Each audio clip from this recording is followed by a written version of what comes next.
Hello everybody, how are you? I'm ARTE, and as you have noticed, we didn't really have an intro here, and it's because I don't really know what to do as an intro. So today we'll be talking about Prince Caspian, book 4 in the Chronicles of Narnia. Technically I believe book 2 to be published, but yeah, the Chronicles of Narnia, book 2, book 4/2, Prince Caspian. This is one of the more famous books, mainly thanks to the movie that came out, so you probably know what it's about. It's a very cool book, one of my favorites in the series, but as always, before we begin, Winged Horse Warrior, High Elves of Old, both of those books are available on Amazon, both in digital and physical format. If you want to get them, I would be very grateful. The links will be down here below. And remember that on December the 1st, this beauty here will also come out, Candles, book 2.5. Of the War of Tears saga. I'm very excited about that book. You do not have to read it to understand the whole series, but I highly recommend that you do check it out because it will give you information for future books. Anyway, as always, let's go straight ahead and work with the P.A.O for this book, The Possible Smell Addiction, which is gonna be man, these books have something, you know? Somehow these books manage always to smell delicious. I don't understand what it is, but I'll give this book a 9 because it smells great. It's a great smell. Anyway, let's go straight ahead and work on the plot. If you want to check out C.S.Lewis's life, you can go to The Magician's Nephew. But yeah, the plot for this story, it follows the Pevensies, who for the first time since they left Narnia at the end of The Lion, the Witch, and the Wardrobe, are now going to return to Narnia. It's been 1 year since they left, and even though it's been 1 year for them, it's been 100 years for Narnia. And in those 100 years, the world has changed. Outsiders called Telmarines, who are humans, have found themselves in Narnia and are now invading and trying to make the world in an pretty much a colony of humans. They're trying to exterminate all magical creatures and bring them down, take them away, and make the world entirely human. So that's what they're trying to do. And the leader of these Telmarines, Miraz, he is completely against the magic, completely against all these creatures. He seeks to eradicate them all. And the Pevensies, who are these great kings of yore, who are now myths, legends, and are incredibly worshipped, almost not worshipped, but incredibly famous with the people. They now have to find a way to stop Miraz and bring Narnia back to balance.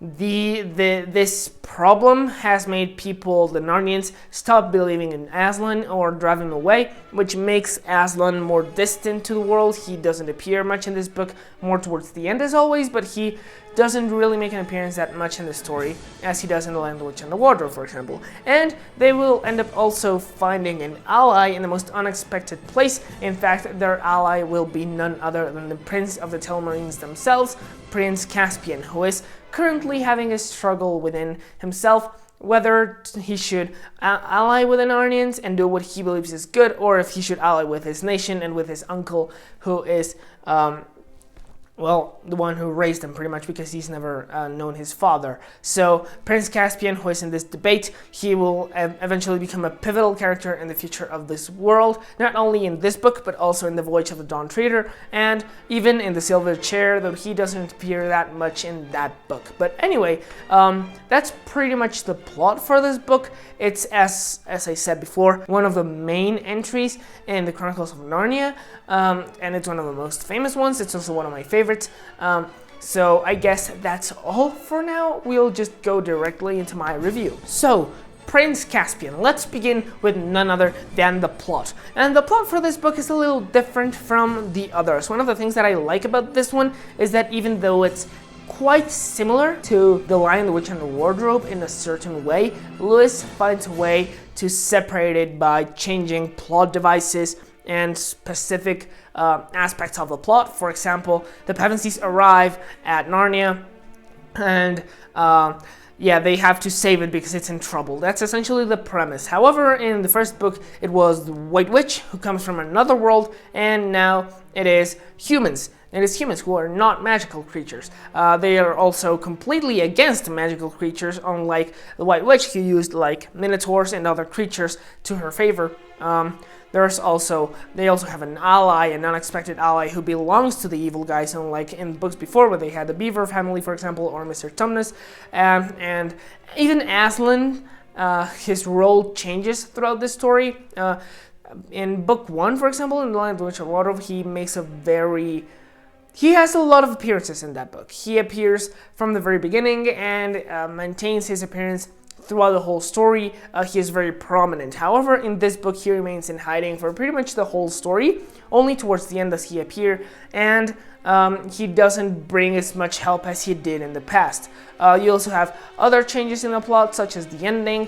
The climax of this book, for example, it's not a big battle like it was in The Lion, the Witch, and the Wardrobe. Here, it's only a mere duel. Well, not a mere duel, but a duel between Peter and Miraz, and the winner of that duel is going to essentially claim or decide what the future of Narnia is going to be. And then, of course, you have that Narnian cliche ending, I'd like to say, where after the climax ends, you have Aslan and the others doing everything in their power to restore order, and you have this huge how do you call it, time-lapse scene where you have 100 different things going on and you see how everything's coming up, concluding in a happy ending.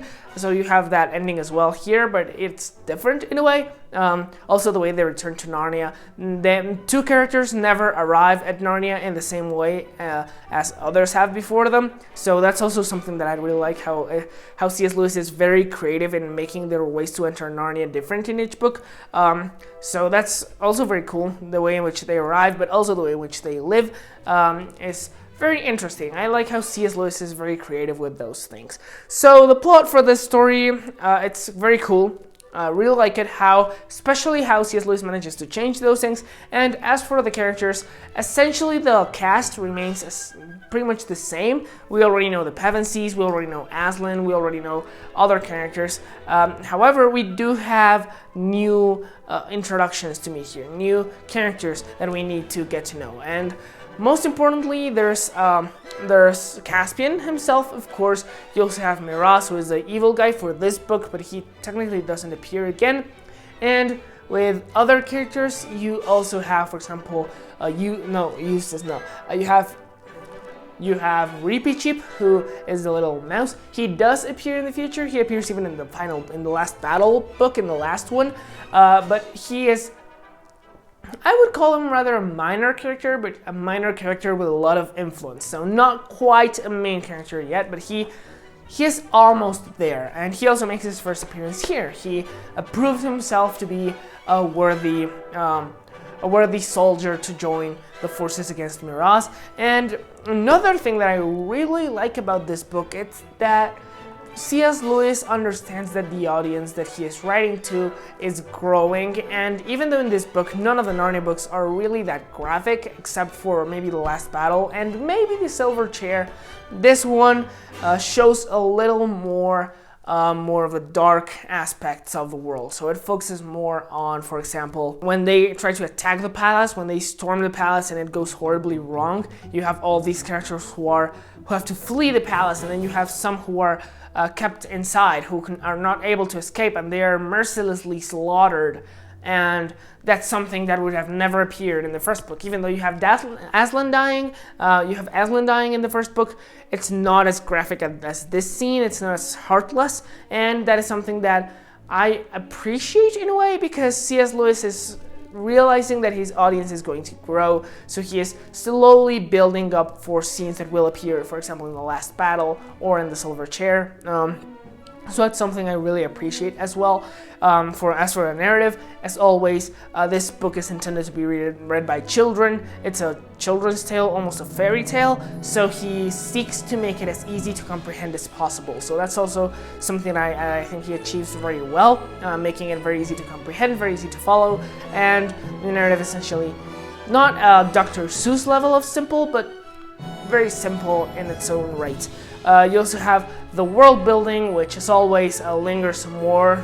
It inclines more towards the magnificence of the world, towards the unknown, towards the awe, than the rules and culture and lore that are, for example, in series such as the Stormlight Archive, or The Wheel of Time, or The Lord of the Rings, things like that. This one is more of the soft world building, and which is what people like Studio Ghibli do when they try to make their stories more and awe-inspiring than in the specific rules. So it's perfectly fine for it to be more in that aspect of the story, more in that and that aspect of the line in that side, and it works very well with the story that it's trying to create. So I will give Prince Caspian by C.S. Lewis a 84 out of 100, and 84 out of 100. I think it's one of the better books in the series, one of my favorites, and I really think that you should read it. Even though it has a movie, the movie isn't as faithful an adaptation as the of the books. For example, the White Queen,